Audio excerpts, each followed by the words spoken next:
السلام عليكم ورحمة الله وبركاته. أخيرت السودو هذا ملو باجوكتين هذا فيديو كسو قارو شيشار قرأ أصحابته هذا لو ذاك هديات كهشي لاج نوصار مقالك كومنتنا لو ذاك وعن كان دونا وعن رباينا فلقيو كلن كيوينا أسبوع ما يونايتد يكوحدة تشيلسي سيدا عادة هاد عيارتو يكون ماتي حالي هل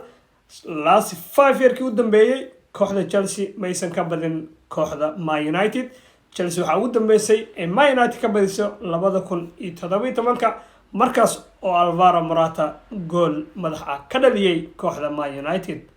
sida caadada ahayd ciyaarta waxay ku dhamaatay 1-1 mar waliba Chelsea iyo Man United oo isku baxaan baryahan waxaa socotay garoonka Chelsea markii lagu ciyaarayo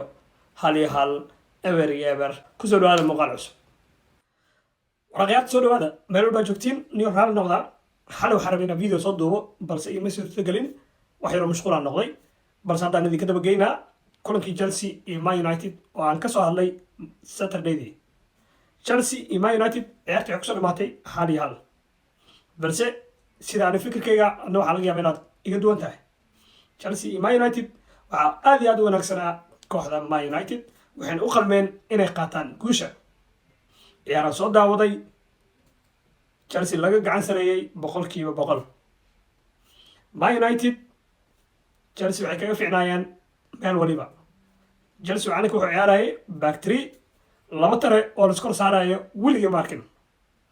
Cucurella iyo Ben Chilwell oo iskor saaran macalinku uu isgartay kadib markii ciqaab la marsiiyay 35 daqiiqo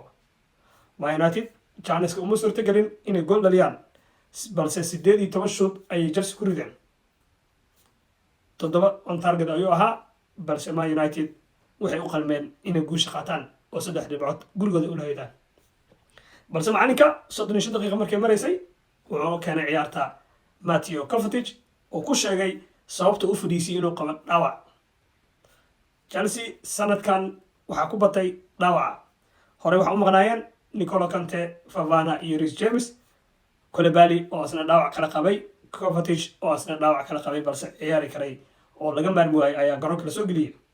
ciyaartu way isbedeshay Chelsea ayaa ku gacan sareysay 15 daqiiqo u dambeeyay Man United way la qabsadeen systemka ay Chelsea bedeshay back four ka dhigaan Man United again waxay bilaabeen inay soo weerartaan ay raadiyaan gool balse uma suurtagelin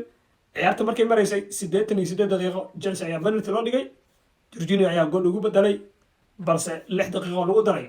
ninkii Casemiro ahaa ayaa gool aad iyo aad u muhiim ah u dhaliyay kooxda Man United waana goolkiisii ugu horeeyay oo Premier League ka dhaliyo iyo kooxda oo u dhaliyo kooxda Manchester United wuxuuna imaaday xilligii ugu muhiimsaneed ayaa la isdhihi karaa goolkaas waayahay kulamadii kale ee dhacay maanta iyo shalay Liverpool waxaa ka badisay kooxda Nottingham Forest waxaan ogeen wiigii hore inay ka badiyaan kooxda Man City oo aan dhahayna Liverpool way soo laabteen oo waxay ka badiyaan Man City sanadkan horyaalkana waxaa laga yaabaa Liverpool inay soo gasho top 4 balse shalay waxaa ka badiyay kooxda ugu hooseysa horyaalka ee Nottingham Forest balse Nottingham Forest dib aan u galay taariikhda soo fiiriyay Liverpool iyo Nottingham Forest waxay wada ciyaareen Premier League sidoodaba 6 kulan 3 kamid ah kooxda Nottingham Forest ayaa badisay 3 kamid ah waxay ku kala baxeen Barejo Liverpool garoonka Nottingham Forest maba ku soo badinba wiligeed